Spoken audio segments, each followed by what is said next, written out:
আগের দিন আমরা শুরু করেছিলাম তাপ চ্যাপ্টারটা। প্রথমে পড়েছি ক্যালোরিমিতি। ক্যালোরিমিতির সাহায্যে দুটো ভিন্ন ধরনের তাপযুক্ত বা ভিন্ন উষ্ণতার বস্তুকে যখন মেশানো হয়, বস্তু বলতে এখানে তরল বস্তুর কথাই বলা হচ্ছে, তরল পদার্থকে বা গ্যাসীয় পদার্থকে যখন একসাথে মেশানো হয় তখন তাদের অন্তিম তাপমাত্রা কত হয় সেগুলো কিভাবে বের করতে হয় তা আমরা আগের দিন শিখেছি। আজকে যেটা দেখবো, আজকে দেখবো তাপের যান্ত্রিক তুল্যাঙ্ক। জুলের সূত্র বলছে যে কিছু পরিমাণ তাপকে বা যে কোনো পরিমাণ তাপকে আমি কার্যের সাথে সমতুল্য হিসেবে ধরতে পারি। জুলের সূত্রে বলা হচ্ছে যে কার্যকে সম্পূর্ণরূপে তাপ শক্তিতে রূপান্তরিত করা যায়। কিছু পরিমাণ যান্ত্রিক শক্তি সম্পূর্ণরূপে তাপ শক্তিতে যদি রূপান্তরিত হয় তাহলে মনে রাখতে হবে যে সেই উৎপন্ন তাপ শক্তি সবসময় কৃত কার্যের সাথে সমানুপাতিক হয়। একটু আগে বলেছি যে কৃতকার্যকে সম্পূর্ণরূপে তাপ শক্তিতে রূপান্তরিত করা সম্ভব হবে। আবার যান্ত্রিক শক্তিকে যদি আমি তাপ শক্তিতে রূপান্তরিত করতে চাই, যান্ত্রিক শক্তি মানে কি? যান্ত্রিক শক্তি হচ্ছে স্থিতিশক্তি বা গতিশক্তি, এই দুটোকে একসাথে আমরা যান্ত্রিক শক্তি বলি। তো এই যান্ত্রিক শক্তিকে যদি আমি তাপ শক্তিতে রূপান্তরিত করতে চাই তাহলে মাঝখানে কাজ করতে হবে, এমনি এমনি তো তাপ শক্তি উৎপন্ন হবে না। তো যান্ত্রিক শক্তিকে, তার একটা বস্তু গতিশীল ছিল, গতিশীল থাকার দরুন তার একটা যান্ত্রিক শক্তি আছে যার নাম আমরা বলছি গতিশক্তি। এই যে গতিশক্তি, তার দ্বারা সে কিছুটা কার্য করছে, এই কার্য করার জন্য একটা তাপ উৎপন্ন হচ্ছে। তো এই উৎপন্ন তাপ কার্যের সাথে সমানুপাতিক হবে, এটাই জুলের সূত্রে বলা হচ্ছে। তাপের যান্ত্রিক তুল্যাঙ্ক শিখতে গেলে আগে আমাদেরকে জানতে হবে এই জুলের যে সূত্র তার গাণিতিক রূপটা কেমন। জুলের সূত্রে আমরা পাচ্ছি কার্য এবং তাপ তারা নিজেদের মধ্যে পরস্পর সম্পর্কযুক্ত এবং কিভাবে এরা পরস্পরের সমানুপাতিক। আমরা যদি কার্যকে W ধরি আর তাপকে H ধরি তাহলে লিখতে পারি যে W প্রপোর্শনাল টু H, বা W সমানুপাত চিহ্ন দিয়ে H লিখব। মানে তাপ আর কার্য এরা পরস্পরের সাথে সমানুপাতিক। তাহলে W প্রপোর্শনাল টু H, এটাকে আমরা প্রপোর্শনাল বা সমানুপাত চিহ্নটা তুলে যদি সমান চিহ্ন লিখি, ইকুয়াল সাইন লিখি, তাহলে আমাদেরকে একটা ধ্রুবক দিয়ে গুণ করতে হয়, একটা কনস্ট্যান্ট দিয়ে গুণ করতে হয়। তাহলে আমি লিখতে পারবো W সমান, আগে ছিল কি? আগে ছিল সমানুপাত চিহ্ন, প্রপোর্শনাল চিহ্ন, এখন লিখছি সমান চিহ্ন মানে ইকুয়াল সাইন দিচ্ছি। W সমান একটা ধ্রুবক, এখানে ধ্রুবকটাকে ধরা হয় জে, বড় হাতের জে। জুল, সেই জুলের জেটাকে এখানে ধ্রুবক হিসেবে ধরা হয়, জে ইন্টু এইচ, তার মানে W সমান জে ইন্টু এইচ। তাহলে আমি জে এর মানটা কিভাবে লিখতে পারি? জে সমান W বাই এইচ। এখানে এইচটা কি ছিল? তাপ শক্তি। তাপ শক্তিকে আমরা ক্যালোরি ধরে নিচ্ছি। এটা কিন্তু যে কোনো এসআই বা সিজিএস যে সিস্টেমে নিই না কেন, সব সিস্টেমেই আমি ক্যালোরি হিসেবে ধরছি, শুধু কার্যের এককটা বদলাবে। তাহলে এই যে জে, যেটাকে আমরা বলছি তাপের যান্ত্রিক তুল্যাঙ্ক, এই তাপের যান্ত্রিক তুল্যাঙ্কের একক কি হবে? যেহেতু W বাই এইচ আছে তাই এসআই পদ্ধতিতে লিখবো জুল, উপরে জুল, W এর জন্য জুল হচ্ছে ওয়ার্কের জন্য বা কার্যের জন্য জুল, আর নিচে তাপ শক্তির জন্য ক্যালোরি, তার মানে জুল ডিভাইডেড বাই ক্যালোরি বা জুল পার ক্যালোরি। আর সিজিএস পদ্ধতিতে লিখবো আর্গ পার ক্যালোরি। আর আমরা জানি যে জুল আর আর্গের মধ্যে কি সম্পর্ক। পরীক্ষা করে দেখা গেছে যে এই যে জে, বড় হাতের জে যেটাকে ধরছি, যেটাকে আমরা তাপের যান্ত্রিক তুল্যাঙ্ক বলছি, এই তাপের যান্ত্রিক তুল্যাঙ্কের মান 4.2 বা 4.2 হয়। তার মানে তাপের যান্ত্রিক তুল্যাঙ্কের মান একক সহ যদি লিখতে হয় তাহলে এভাবে লিখতে পারি 4.2 জুল পার ক্যালোরি। বা যদি সিজিএস পদ্ধতিতে লিখি তাহলে 4.2 ইন্টু 10 টু দি পাওয়ার 7, যেহেতু জুল আর আর্গের মধ্যে 10 টু দি পাওয়ার 7টা আছে, 4.2 into 10 to the power 7 erg per calorie. এরপরের পার্টটা আসবো লিন তাপ। লিন তাপ মানে যে পরিমাণ তাপ কোনো বস্তুর উপর প্রয়োগ করলে বস্তুটার নির্দিষ্ট বা স্থির উষ্ণতায় শুধু অবস্থার পরিবর্তন হয়, সেই তাপকে বলা হবে লিন তাপ। কিন্তু মনে রাখতে হবে যে এই যে লিন তাপটা আমি প্রয়োগ করছি, সেই লিন তাপটা একক ভরের কোনো বস্তুর জন্য হিসেব করা হয়। বস্তুর সাধারণত তিনটে অবস্থার কথা আমরা জানি, এছাড়াও আরো দুটো অবস্থা আছে। সাধারণ যে তিনটে অবস্থা সেটাকে বলা হয় কঠিন, তরল এবং গ্যাসীয়। কঠিন অবস্থা, তরল অবস্থা এবং গ্যাসীয় অবস্থা। জলকে দিয়ে যদি আমরা ধরি, জলের ক্ষেত্রে কঠিন অবস্থার নাম বরফ, তরল অবস্থার নাম জল, আর গ্যাসীয় অবস্থার নাম বাষ্প। তো এই কঠিন থেকে তরল, তরল থেকে বাষ্প, বা উল্টো দিকে বাষ্প থেকে তরল এবং তরল থেকে আবার কঠিন, এই যে অবস্থার পরিবর্তন হচ্ছে, অবস্থার পরিবর্তনের জন্য যে পরিমাণ অতিরিক্ত তাপ লাগে প্রতি একক ভরের ওই বস্তুতে, তাকে বলা হয় লীন তাপ। যদি জিজ্ঞেস করে যে বরফ কত ডিগ্রি তাপমাত্রায় জমে, উত্তর আসবে 0 ডিগ্রি সেলসিয়াস তাপমাত্রায় বরফ জমে যায়। আবার যদি এই প্রশ্নটা করা হয় যে বরফ কত ডিগ্রি তাপমাত্রায় গলে সম্পূর্ণরূপে জলে পরিণত হয়, তারও উত্তর 0 ডিগ্রি সেলসিয়াস।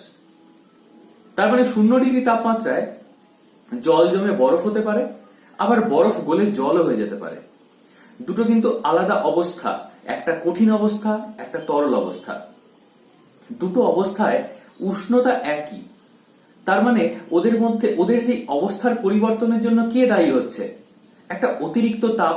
মনে রাখতে হবে যে কোনো কঠিন বস্তু যখন তরল বস্তুতে রূপান্তরিত হয় তখন ওর ভেতরে যে আণবিক দূরত্বটা সেটা বেড়ে যায়। ছিল কঠিন বস্তু, সেখানে অণুগুলো একটার গায়ে একটা লেগেছিল, আর যখন তরল হয়ে গেছে ওদের মধ্যে দূরত্বটা অনেকটা বেড়ে গেছে। তো এই যে দূরত্বটা বেড়ে যাচ্ছে, দূরত্ব বাড়ার জন্য একটা অতিরিক্ত শক্তির প্রয়োজন হচ্ছে। এই শক্তিটা বাইরে থেকে ওকে দিতে হয়, না হলে কিন্তু ওই দূরত্বটা হবে না।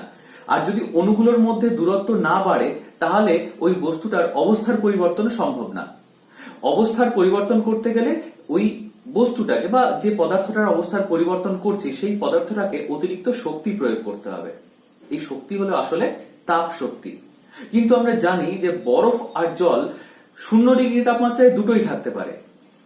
বরফ গলে জল হলেও 0 ডিগ্রি হয়, আবার জল জমে বরফ হলেও 0 ডিগ্রি হয়। তাহলে 0 ডিগ্রি তাপমাত্রায় বরফও হতে পারে, বা গলিত বরফ বা জলও হতে পারে। তাহলে 0 ডিগ্রি তাপমাত্রায় কোন জিনিসটা, কোন অতিরিক্ত শক্তিটা বরফকে জলে রূপান্তরিত করছে? এই যে অতিরিক্ত শক্তি বা অতিরিক্ত তাপ শক্তি, এটাকেই বলা হয় লীন তাপ। তাহলে লীন তাপ কাকে বলে? লীন তাপ হচ্ছে স্থির উষ্ণতায়, ওই যে বললাম 0 ডিগ্রি তাপমাত্রায় স্থির উষ্ণতায় একক ভরের কোন বস্তুর উপর যে পরিমাণ তাপ প্রয়োগ করলে ওই বস্তুটার অবস্থার পরিবর্তন হয়, কিন্তু উষ্ণতার পরিবর্তন হয় না। উষ্ণতার পরিবর্তন না হয়ে যদি শুধু অবস্থার পরিবর্তন হয়, তাহলে ওর ওই যে শক্তিটা বা ওই যে তাপটা আমি অতিরিক্ত প্রয়োগ করছি, সেই তাপটাকে বলা হয় লীন তাপ। তো আমি একটু আগে বললাম বরফ থেকে যখন জলে রূপান্তরিত হবে, এই বরফ থেকে জলে রূপান্তরিত হতে গেলে যে পরিমাণ তাপ লাগে সেটাকে বলা হয় বরফ গলনের লীন তাপ। আবার যখন তরল মানে জল বাষ্পীভূত হবে তখন যে পরিমাণ লীন তাপ দিতে হয় তাকে বলা হয় বাষ্পীভবনের লীন তাপ। তাহলে বরফ গলনের লীন তাপ এবং বাষ্পীভবনের লীন তাপ এদের পরিমাণ কিন্তু এক নয়, আলাদা। বরফ গলনের লীন তাপকে আমরা সাধারণত সিজিএস এককে 80 ক্যালোরি পার গ্রাম এককে ধরি। একটু আগে বলেছি যে লীন তাপ মানে কি, একক ভরে কি পরিমাণ তাপ শক্তি দিতে হচ্ছে। তাপ শক্তির একক আমরা জানি, সেটা ক্যালোরি হতে পারে বা জুল হতে পারে। আর একক ভর মানে যখন আমি ভর দিয়ে ভাগ করছি, ভরের একক কেজি বা গ্রাম হতে পারে। তাহলে ক্যালোরি পার গ্রাম বা জুল পার গ্রাম এইভাবে আমরা ধরি। আমরা কিন্তু আর এককে এটা প্রকাশ করি না, আমরা লীন তাপকে হয় ক্যালোরি বা জুল এককেই প্রকাশ করি। এবার আমাদেরকে একটা জিনিস মনে রাখতে হবে যে বরফ গলনের লীন তাপ কি বললাম, 80 ক্যালোরি পার গ্রাম। যখন ক্যালোরি থেকে আমি জুলে কনভার্ট করব তখন এই মানটা দাঁড়াবে, ছিল ক্যালোরি পার গ্রাম আর আমি করছি জুল পার কেজি। যখন কেজিতে নিয়ে যাচ্ছি, জুল বা কেজিতে নিয়ে যাচ্ছি, তখন এর মানটা হচ্ছে 336000। 336 এর পাশে আরো 3টে জিরো। এত জুল প্রতি 1 কেজিতে, মানে প্রতি 1 কেজি বরফকে গলাতে এই 336000 এত জুল করে অতিরিক্ত তাপ শক্তির প্রয়োজন হবে। এই পরিমাণ তাপকেই বলা হচ্ছে লীন তাপ।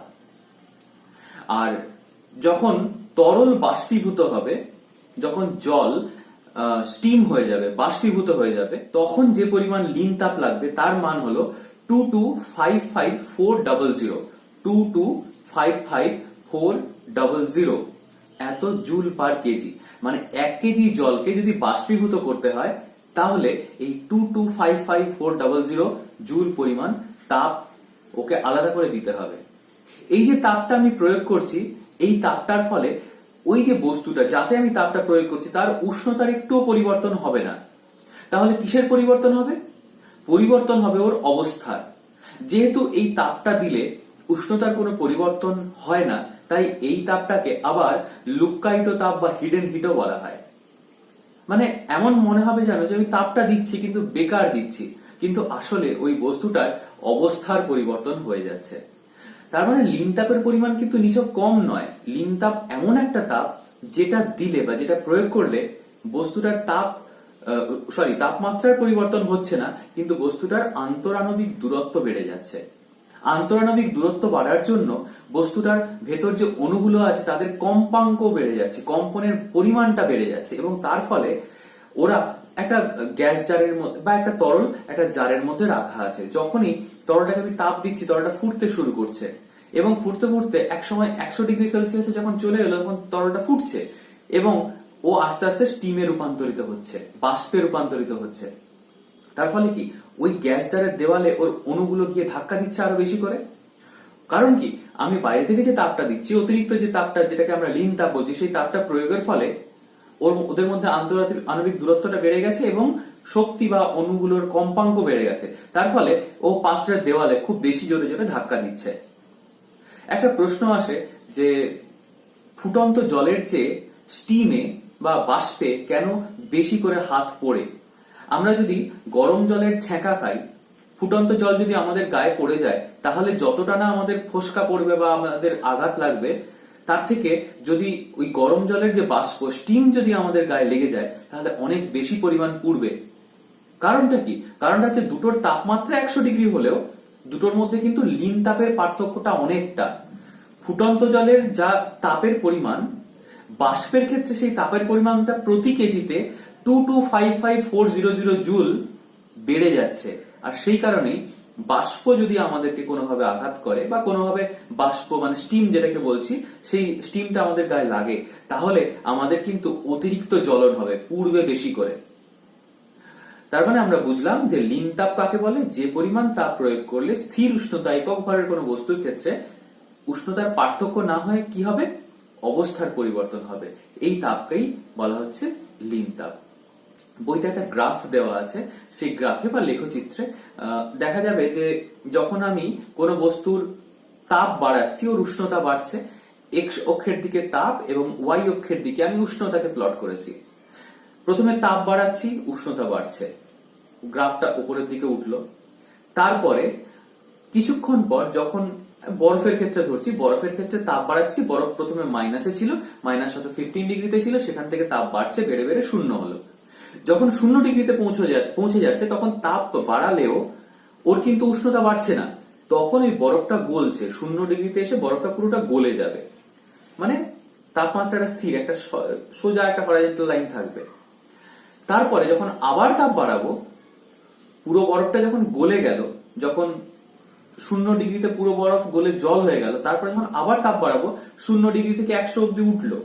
ওঠার পর যখন 100তে গিয়ে পৌঁছে যাচ্ছে তখন কিন্তু আবার উষ্ণতাটা স্থির হয়ে গেছে, কারণ ওই অবস্থায় পুরো জলটা যতক্ষণ না বাষ্পে পরিণত হচ্ছে ততক্ষণ কিন্তু জলের তাপমাত্রা আর বাড়বে না। সেক্ষেত্রে যে পরিমাণ তাপটা আমি সাপ্লাই করছি সেই পরিমাণ তাপটা লিন তাপ হিসেবে অবস্থার পরিবর্তন করবে, তখন আবার এই যে সরল রেখাটা এটা অনুভূমিক মানে স্থির হয়ে গেল। এই গ্রাফটা খুব ইম্পর্টেন্ট, এটা পরীক্ষার সময় আসে। তাহলে তাপ আর তাপমাত্রার মধ্যে পার্থক্য আমরা আগেই জেনেছিলাম, এখন জানলাম লিন তাপ কি। এরপর জলের ব্যতিক্রান্ত প্রসারণ, সম্পৃক্ত বা অসম্পৃক্ত বাষ্প, এই যে পোর্শনটা আছে সেটা আমরা পরের ক্লাসে আলোচনা করব।